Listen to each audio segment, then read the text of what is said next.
ஒரு குழந்தை நட்சத்திரமா வெற்றி அப்படிங்கிற படத்தில் ஆரம்பித்தார் கரியரை. இன்றைக்கி சிஎம்மாக வெற்றி அடைஞ்சு சிஎம்மாக இருக்கிறாரு. ஒரு உருவகேலியாக இருக்கலாம், ஒரு தனிப்பட்ட விமர்சனம் இருக்கலாம். அவர் அளவுக்கு அந்த அளவுக்கு பாதிக்கப்பட்டவங்க வேறு யாராவது இருக்காங்களான்னு தெரில. அவரோட டிட்டர்மினேஷன் நிகழ்ச்சியின் மூலமாக வெளி உலகத்திற்கு தெரியாத ஒரு தகவலை இந்த நேரத்தில் சொல்வது தவறில்லை என்று நினைக்கிறேன். 2022 எண்ட் ஆர் 23 பிகினிங் திரு விஜய் அவர்களை சந்தித்தேன். ஒரு நண்பர் என்னை வந்து உங்களை முக்கியமான விஐபி பார்க்கணுன்னு சொல்கிறாரு அப்படின்னு சொன்ன உடனே ரொம்ப கவனமாக பாதுகாப்பாக கூப்பிட்டு போனாங்க. அவர் போன உடனே பார்த்தா Vijay and we had around 4 hours discussion. அப்போது அவர் நான் அரசியலுக்கு வர விரும்புகிறேன் என்று சொல்கிறார். கட்சி ஆரம்பிக்க முன்னாடி ஐ டிஸ்கரேஜ்டும் 1000 கோடி ரூபாய் வியாபாரம் உங்களுக்கு, இன்னும் 5 வருஷத்துக்கு you are the number 1 hero, ஏன் ராஜினாமா செய்ய வேண்டும் என்று நினைக்கிறீர்கள், ஏன் வர்றீங்கன்னு உடனே ஜனங்களுக்கு ஏதாவது செய்யணும்னு ஆசைப்பட்டேன். சரி சார், அப்போனா நீங்கள் போய் காங்கிரஸ் கட்சியில் சேர்ந்துருங்க. நீங்கள் என்ன தான் சூப்பர் ஸ்டாராக இருந்தாலும் 2 குதிரையில் சவாரி பண்ணுறத தமிழ்நாட்டு ஜனங்க ஏற்றுக்க மாட்டாங்க. ஏன் சார் இவ்வளோ டிட்டர்மெண்ட்டாக இருக்கீங்க நீங்கள்? இல்லை, எனக்கு செய்யணும்னா சார் 26 எனக்கு யார் போட்டியாக இருப்பான்னு கேட்டார். நான் எடப்பாடி பழனிசாமின்னு சொன்னேன். இல்லை, உதயநிதி போட்டியாக இருப்பாருன்னா. அந்த டிட்டர்மினேஷன் அவர் இங்கே கொண்டு வந்து உட்கார வச்சார். ஆக்சுவல் காரணம் வெவ்வேறு காரணங்கள் சொல்லப்படுகிறது. இன்ஸ்டாவில் பண்ணி ஜெயிச்சாங்க, ஃபேக் பிரச்சாரம் பண்ணி ஜெயிச்சாங்கன்னு. ஒட்டுமொத்தமாக இன்ஸ்டா நம்பி ஒரு கட்சி ஜெயிச்சிட முடியாது. அது ஒரு ஆட் ஆன் வேல். ஃபஸ்ட்டு வந்து ஃபேட்டிக் ஃபேக்டர், அயற்சி. 2 திராவிட கட்சிகளின் மீதும் ஏற்பட்ட கடுமையான அயற்சி. எந்த விதமான ஒரு அறுதியான தெளிவான கொள்கைகளும் இல்லாதது தான் விஜய் அவர்களுக்கு பலம் என்று நான் பார்க்கிறேன். பட் பொலிட்டிக்கலி சொசைட்டியாக யோசிக்கும் போது அது எந்த அளவுக்கு சரியாக இருக்கும்னு பார்க்குறீங்க? சரி தவறுக்குள்ளே போக வேண்டியது இல்லைன்றேங்க நான். திராவிட நாடு, மொழி உணர்வு, மாநில உரிமைகள், பகுத்தறிவு இவற்றையெல்லாம் பேசிவிட்டு வந்தவர்கள் என்ன செய்தார்கள் என்பதை பார்த்து கொண்டு மக்கள் நலன் அப்படின்னு வச்சுக்கலாம். ஜனங்க நல்லா இருக்கணுங்க. திமுக அவங்க கொள்கையில் 49 ஆரம்பித்த கொள்கையில் உறுதியாக இருக்காங்க. டைல்யூட் பண்ணி இன்றைக்கி என்ன கொள்கைன்னு உண்மையிலே திமுகனுக்கு தெரியாது. நீங்கள் உதயநிதி கூப்பிட்டு 5 நிமிஷம் திராவிட என்னன்னு பேச சொல்லுங்கள். இல்லை, அப்போ ஏமாத்திட்டு தானே இருக்கீங்க. அந்த தீவிரமான கொள்கை இல்லாதவங்களை ஃபாலோ பண்ணும்போது தற்கொலைன்னு சொல்லிடுறோம். தற்கொலைகள் நமக்கெல்லாம் பாடம் எடுத்திருக்கிறார்கள் என்று தான் நான் இந்த தேர்தல் முடிவுகளை புரிந்து கொள்கிறேன். விஜயும் பேசுறதில்லை அதிகமாக அப்படிங்கிறது. இன்றைக்கி சட்டமன்றத்துக்கு உள்ளே போய் பேசுறதில்லைங்கிறது ஒரு பெரிய விமர்சனமாக இருக்குல்ல. சட்டப்பேரவையில் என்ன சார் வேலை? பேசுறது தான். அது பேசுறது வேறு ஏதாவது பண்ண போகிறோமாங்க? அங்கே ஒன்றும் பண்ண முடியாது. மூட்டை கிட்ட தூக்குறீங்களா? நீங்கள் பேசவே இல்லை நீங்கள் வந்து உங்களுக்கு வீர உரை ஆற்றவில்லை, என்ன பண்ணாலும் சரி உங்களை நம்பி 1,72,00,000 பேர் ஓட்டு போட்டிருக்காங்க. தப்பாக பேசினாலும் ஏற்றுக்கக்கூடிய மனநிலையில் இன்றைக்கி மக்கள் இருக்காங்கன்றதை விஜய் புரிஞ்சுக்கணும். கணவர் வந்து விஜய்க்கு ஓட்டு போட்டதில் அந்த கை குழந்தைய வச்சுக்கிட்டு கரண்ட் போயிட்டு விசிறிட்டு இருக்கோம் அந்த பொண்ணு. அவங்க ஹஸ்பண்ட் வீடியோ எடுத்துக்கிட்டு கிண்டல் பண்ணுவார். விஜய் வந்து கரண்ட்டை பிடிங்கி விட்டாரு. அந்த மனநிலையில் தான் மக்கள் இருக்காங்க. மக்கள் உங்களோடு இருக்கும்போது உங்கள் இமேஜுக்கு டேமேஜ் வந்தாலும் என்ன பிரச்சனை? ஆனால் நீங்கள் தொடர்ந்து பேசாமல் இருப்பதன் மூலம் மக்களிடம் இருக்கக்கூடிய அந்த அபிமானத்தை உங்ககிட்ட பிரச்சார யுக்தியும் இல்லை, பிரச்சாரத்துக்கான அந்த ஈகோ சிஸ்டமும் இல்லை. ஒட்டுமொத்த மீடியாவும் இன்னும் திமுக மீடியாவாகத்தான் இருக்கிறது, இனியும் திமுக மீடியாவாகத்தான் இருக்கும். ஏன்னா அவங்கெல்லாம் படித்தவர்கள், கல்வியாளர்கள், திமுக படித்தவங்க கட்சின்னு என்ன நம்பிட்டு இருக்காங்க. இயல்பாகவே ஒரு ஐடியாலஜி ஓரியண்டா வந்திருப்பாங்க. எக்ஸாக்ட்லி, நான் தப்பு சொல்லல. நானும் திமுக இருந்தவன் தானேயா. சார், ஆட்சிக்கு வந்தாச்சு, புதுசு, இதெல்லாம் நல்லா இருக்கும் கேட்குறதுக்கு. தொடருமா? எனக்கு நம்பிக்கை இல்லை. தொடரும் நம்பிக்கை இல்லையா?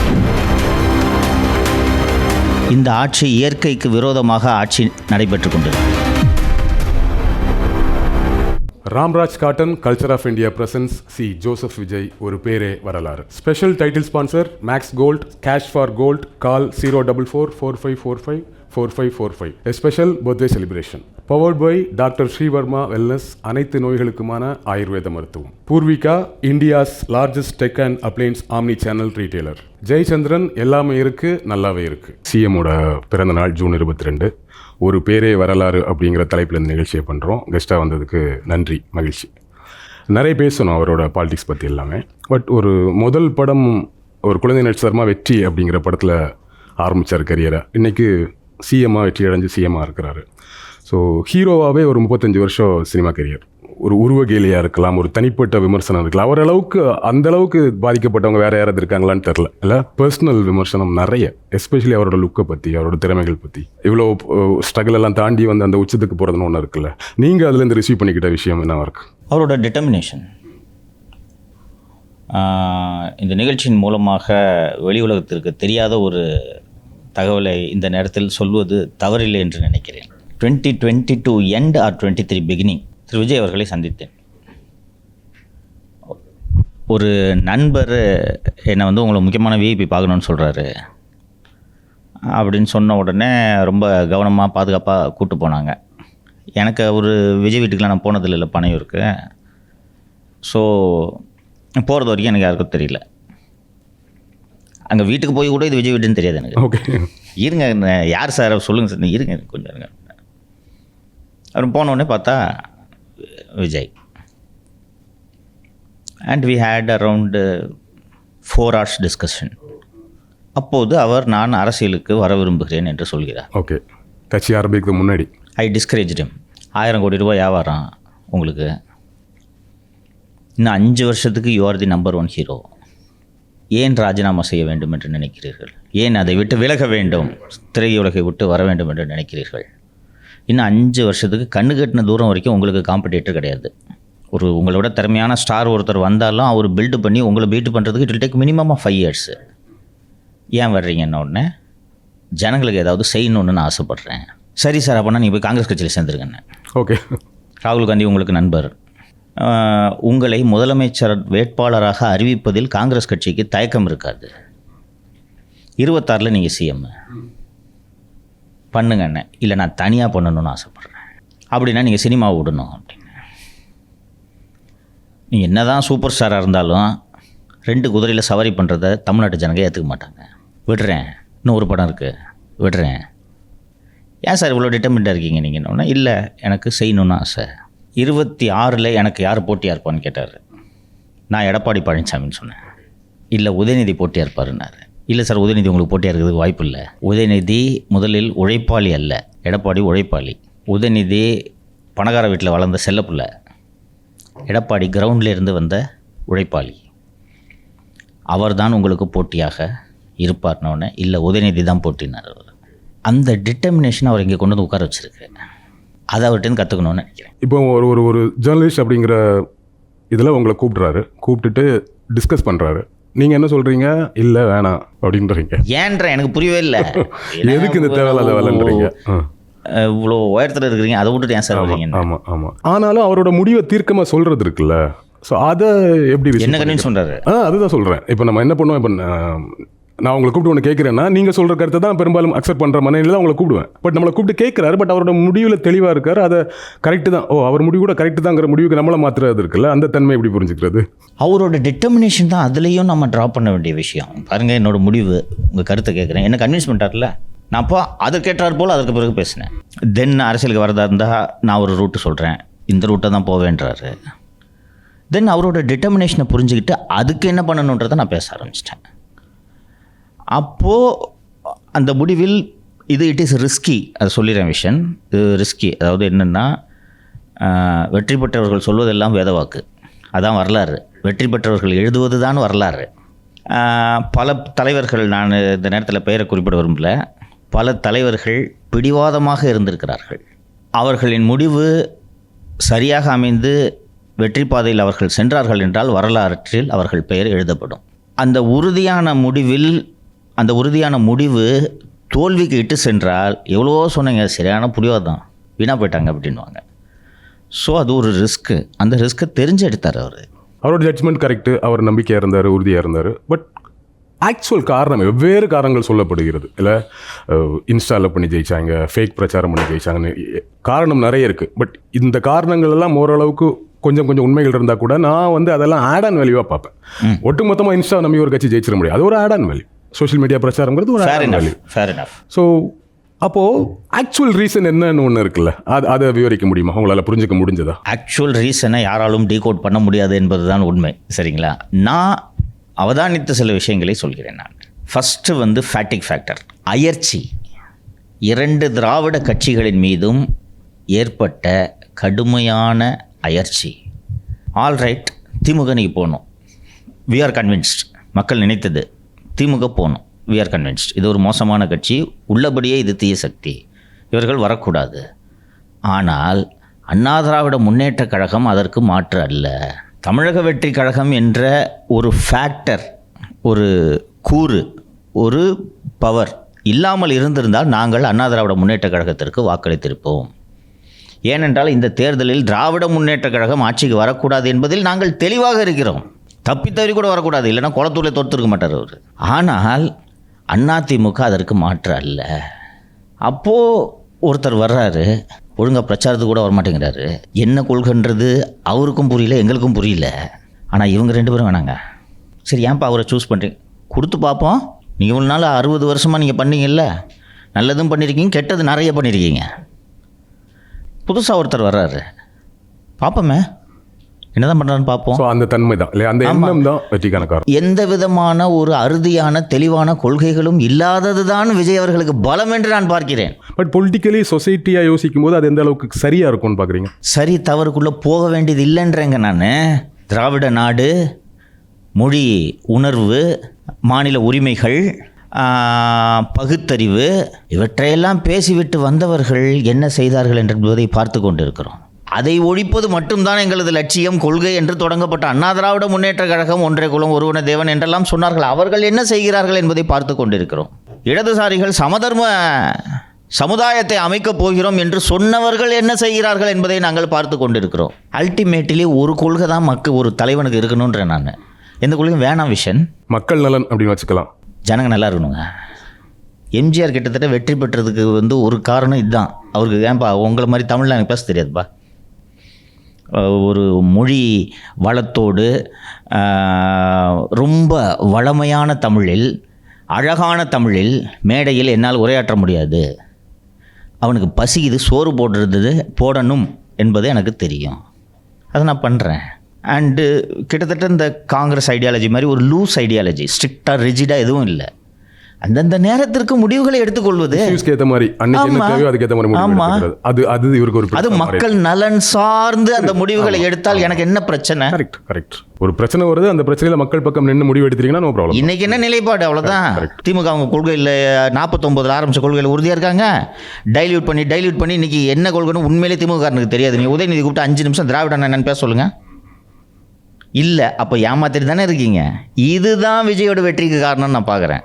நீங்கள் ஒன்றீங்க, திராவிடன்றீங்க, எல்லாம் பண்ணுறீங்க, கடைசியில் கொள்ள தான் பாஸ் அடிக்கிறீங்க. என்னன்னா எனக்கு நீங்கள் இந்த கொள்கையெல்லாம் வேணாம், மக்கள் நலன் போதும், ஒரு கொள்கை இல்லாதது தான் அவருக்கு ப்ளஸ், அப்படி ஒரு தீவிரமான கொள்கை இல்லாதது தான் ப்ளஸ்ன்னு சொல்கிறீங்க இல்லையா? அந்த தீவிரமான கொள்கை இல்லாதவங்கள ஃபாலோ பண்ணும்போது தற்கூறின்னு சொல்லிடுறோம். எப்படி புரிஞ்சுக்கிறது அதை? தற்கூறிகள் நமக்கெல்லாம் பாடம் எடுத்திருக்கிறார்கள் என்று தான் நான் இந்த தேர்தல் முடிவுகளை புரிந்து கொள்கிறேன். திராவிட முன்னேற்ற கழகத்தில் ஏராளமான படிப்பாளிகள் இருந்திருக்கிறார்கள். ஆனால் அவ்வளோலாம் படிச்சுட்டு திருட தானே செய்கிறான். இவர்களைப் போல தொல்காப்பிய பூங்காவுக்கு உரை எழுத தெரியாது, புறநானூற்றின் செழுமை பற்றி மணிக்கணக்கில் பேச தெரியாது, சிலப்பதிகாரத்தின் செம்மை பற்றி பேச தெரியாது.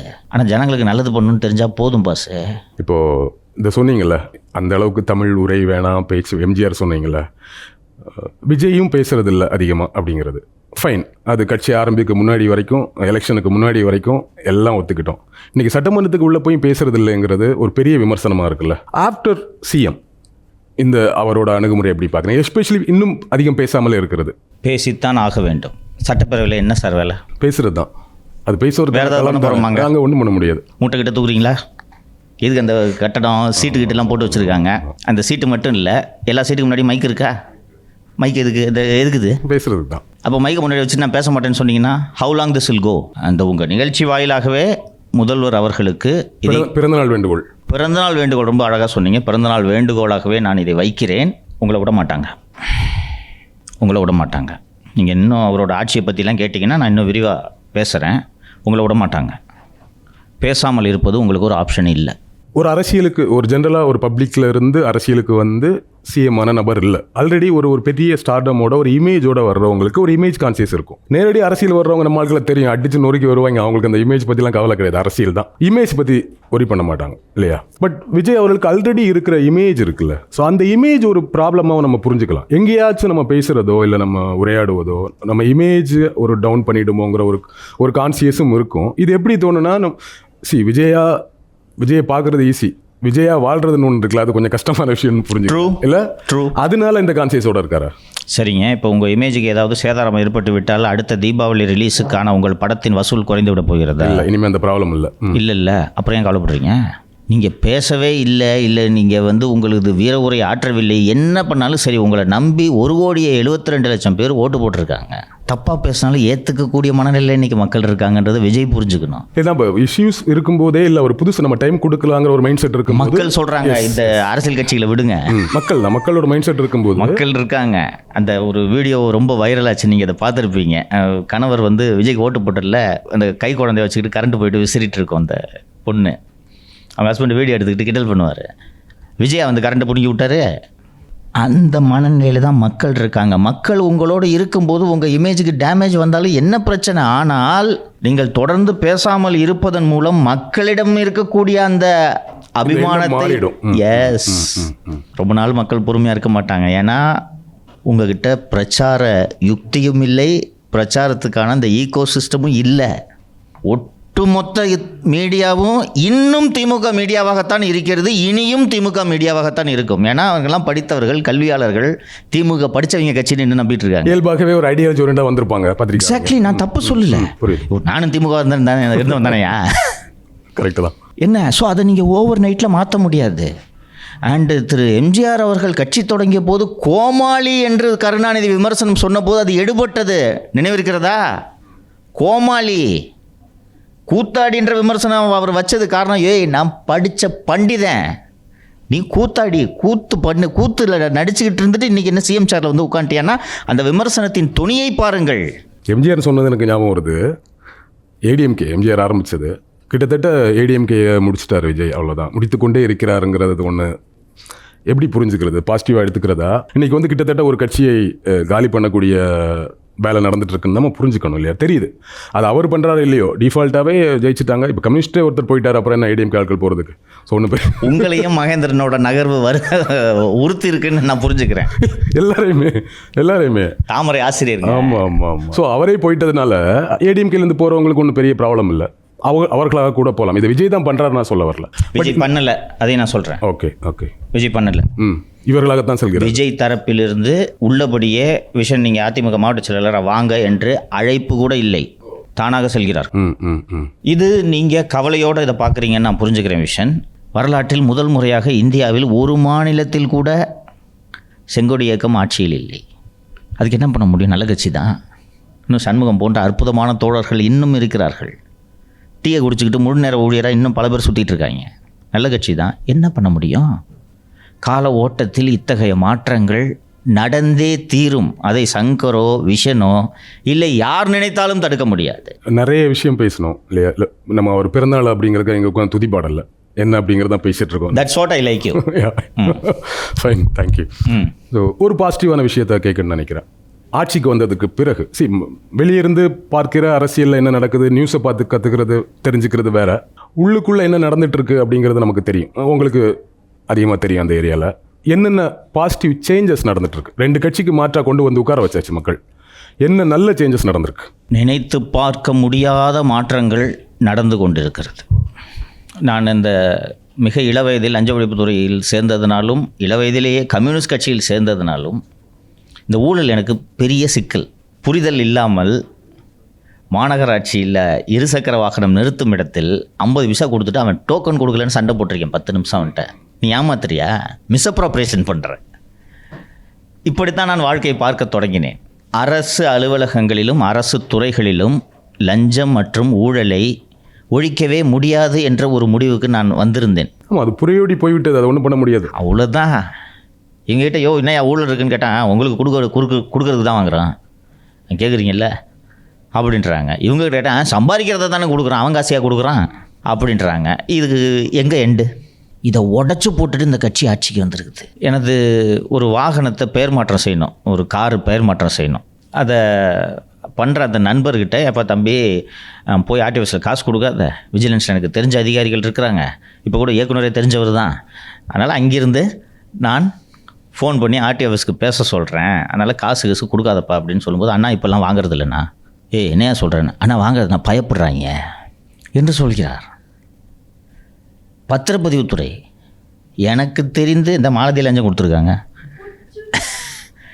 பத்திரப்பதிவுத்துறைக்கு போயிட்டு நீங்கள் காசை கொடுக்கலன்னா அந்த பத்திரத்தில் 3வது பேஜ் கசங்கி இருக்குன்னு சொல்லிவிட்டு 1 மாதம் இழுத்தடிப்பான், பத்திரம் வாங்க முடியாது. நீங்கள் சில லட்சம் ரூபாய்களை 1 கோடி ரூபாயை கொடுத்து வீட்டை வாங்கிட்டு கையில் பத்திரம் வரலன்னா எப்படிங்க இருக்கும்? query போட்டு ரெவென்யூக்கு அனுப்பிச்சி விட்ருவோம். அல்லையினும் இனி கொடுத்தா வேண்டாம் சார்ன்றாங்க. சிஎம்டிஏ இனி பிளானிங் மட்டும்தான் செய்யும், கட்டுமான பணிகளில் ஈடுபடாதுன்றது. இந்த மாற்றங்கள் அதிமுக ஆட்சிக்கு வந்திருந்தால் நடக்குமா விஷன்? கரெக்ட். பத்திரப்பதிவு துறைக்கு எனது நண்பர் கே சி வீரமணி தான் வந்திருப்பார். வாங்காமல் இருப்பார். தேர்தல் எலெக்ஷனுக்கு 10 கோடி ரூபா செலவு பண்ணியிருக்கேன் தம்பி, ரெடி அதை ரெக்கவரி பண்ணணும்னு சொல்லியிருப்பார். நான் சரி, இன்றைக்கி இவங்க யாருமே காசு கொடுக்கல. இன்னும் பல தொகுதியில் வேட்பாளர் யாருன்னே தெரியாமல் தானே ஓட்டு போட்டிருக்காங்க. அப்போ இவங்களுக்கு சம்பாதிக்க வேண்டிய தேவையில்லை. விஜயும் அந்த ஒரு கெரியரோட பீக்கிலிருந்து தூக்கி போட்டுட்டு வந்திருக்காரு. அவர் இதில் சம்பாரித்து அவருக்கு பர்சனலி மணி தேவையில்லை. அப்போ அவர் என்ன சொல்கிறார்? நீ வாங்கினாலும் நான் உன்னை விட மாட்டேன் என்று சொல்கிறார். அப்போ இப்படிப்பட்ட ஆட்சி ஒரு கனவு ஆட்சியாக உங்களுக்கு தெரியவில்லையா? ஸோ அந்த ஊழல், இந்த கமிஷன், அந்த ஏரியாவில் ஒரு பெரிய மாற்றம் நடந்திருக்கு. ரொம்ப பாசிட்டிவான சேஞ்ச். யோசிச்சு பாருங்க, நீங்கள் ஒரு அரசு அலுவலகத்துக்கு செல்றீங்க, நாளைக்கு வாங்க, அடுத்த வாரம் வாங்க, இங்கே இன்னும் நிறைய எழுதியிருக்காங்க. இதெல்லாம் சொல்லணும். இன்றைக்கி சமூக வலைத்தளங்களில் 10 பைசா இல்லாமல் என்னோடய அப்ளிகேஷன், போன வருஷம் போட்ட அப்ளிகேஷன் இன்றைக்கி கிளியர் ஆகிடுச்சுன்றாங்க. எனக்கு கனவு மாதிரி இருக்குது சார். ஆட்சிக்கு வந்தாச்சு, புதுசு, இதெல்லாம் நல்லா இருக்கும் கேட்குறதுக்கு. தொடருமா? எனக்கு நம்பிக்கை இல்லை. தொடரும் நம்பிக்கை இல்லையா? இந்த ஆட்சி இயற்கைக்கு விரோதமாக ஆட்சி நடைபெற்று கொண்டிருக்கிறது. ஊழலுக்கு எதிராக செயல்படுவது. எஸ். இதை திமுக விரும்பலை, அதிமுக விரும்பலை, பாஜக விரும்பலை, அமமுக விரும்பலை, பாமக விரும்பலை, விடுதலை சிறுத்தைகளும் விரும்பவில்லை, சில கம்யூனிஸ்டுகளும் விரும்பவில்லை. இவ்வளோ பேரை பகைச்சிட்டு எப்படி சார் ஆட்சி நடத்த முடியும்? அதற்கு நீங்கள் இதையும் மீறி நடத்தலாம், முடியாதுன்னு நான் சொல்ல மாட்டேன். 24 மணி நேரமும் நீங்கள் வெடித்து கொண்டிருக்க வேண்டும், பணியாற்ற வேண்டும். கடந்த 1 வார காலமாக தாவேக எம்எல்ஏக்களை விலைக்கு வாங்கும் முயற்சியில் திமுக, அதிமுக 2 கட்சிகளும் ஈடுபட்டு கொண்டிருக்கிறது என்பது உங்களுக்கு தெரியுமா? சார், அங்கே தான் வாங்குறாங்க சோஃபா மாடல்னு சொல்லிட்டு இருக்காங்க. நீங்கள் அப்படி மாற்றி சொல்கிறீங்களே. 2 சோஃபா கொடுக்குறது. ஓகே. விஷன் குறைஞ்சது 1 லட்சம் கோடி இருக்குது திமுக கிட்ட. நான் சொல்கிறது மினிமம். எனது நண்பர் பிடிஆர் 2022 மக 30,000 கோடி, மருமக 30,000 கோடி வச்சுக்கிட்டு என்ன பண்ணுறதுன்னு தெரியாமல் இருக்காங்கன்னு சொன்னார். உங்களுக்கு அந்த அளவுக்கு காசு இருந்தால் தான் 33 கோடிக்கு வாட்ச் வாங்கி கட்டுவீங்க கையில். மினிமம் என்னோடய எஸ்டிமேட்டு 1 lakh crore, மேக்ஸிமம் 2 லட்சம் கோடி. இந்த ஆட்சியை கவிழ்ப்பதற்கு பயன்படாத பணம் எதற்கு? சரி, அடுத்த கேள்வி நீங்கள் கேட்கறதுக்கு முன்னாடி நானே சொல்லிடுறேன். விஜய்னாவை பார்த்து கொள்கை பிடிப்போடு இருக்கக்கூடிய இந்த சிங்கங்கள் விலை போகுமா? ஏன் போகக்கூடாது? இல்லை, இன்றைக்கி தாவைக்கால் இருக்கிறவர்கள் அப்படி விலை போனால் ஒரு பிரச்சனை இருக்குது. ஏன்னா ஒருவேளை ரிசைன் பண்ணிட்டாங்கன்னா திருப்பி இடையத்தில் அவங்க இப்போ தாவைக்கால ரிசைன் பண்ணிட்டு சேர்றவங்களுக்கு ஒரு உத்தரவாதம் இருக்குது. மினிமம் இங்கே நடக்கக்கூடிய விசில் இந்த இதில் நம்ம ஜெயிச்சிருவங்க நம்பிக்கை இருக்குது. பட் இவங்களுக்கு அந்த ஒரு உத்தரவாதம் இருக்காது இல்லையா? அந்த மணி போதுன்னு மாறிடுவாங்கன்னு நினைக்கிறீங்களா? ஏன்பா நான் ஜெயிக்கணும், நான் எங்கப்பா உன்ட்ட சொன்னேன்? 25 கோடி இருக்குது, சந்தோஷமாக போய் ஊட்டியில் பங்களாகங்களாம் வாங்கிட்டு நான் பாட்டுக்கு செட்டில் ஆகிறேன். நான் எம்எல்ஏ ஆவேன் நான் நினச்சேன்னா? எம்எல்ஏ அவனை நினச்சா படிக்காத டிகிரியெல்லாம் போட்டுட்டு நாமினேஷனில் போடுவாங்களா? இது ஒரு பெரிய சேலஞ்ச் தானே. விஜய் அவர்கள் சிஎம் எப்படி இதை ஹேண்டில் பண்ண போகிறார்? அப்போ உங்கள் நிகழ்ச்சி வாயிலாக அவர் சந்தித்து கொண்டிருக்கக்கூடிய சவால்களை சுட்டி காட்டுகிறேன். நீங்கள் கேட்டீங்க, நீங்கள் கேட்ட கேள்விக்கு நான் அதை பதிலாக சொன்னேன். தொடருமா? நல்லா தான் இருக்குது, நீங்கள் இவ்வளோ விஷயம் சொன்னீங்க நல்லா இருக்குன்ட்டு. நம்பிக்கை இல்லைன்னு நான் ஏன் சொல்கிறேன்? விடமாட்டாங்க. Ramraj cotton, culture of India presents C Joseph Vijay, ஒரு பேரே வரலாறு. Special title sponsor Max Gold, cash for gold, call 04445454545. A special birthday celebration. Powered by doctor Sreevarma Wellness, அனைத்து நோய்களுக்குமான ஆயுர்வேத மருத்துவம். Poorvika, India's largest tech and appliances omni channel retailer. Jayachandran, எல்லாமே இருக்கு, நல்லாவே இருக்கு.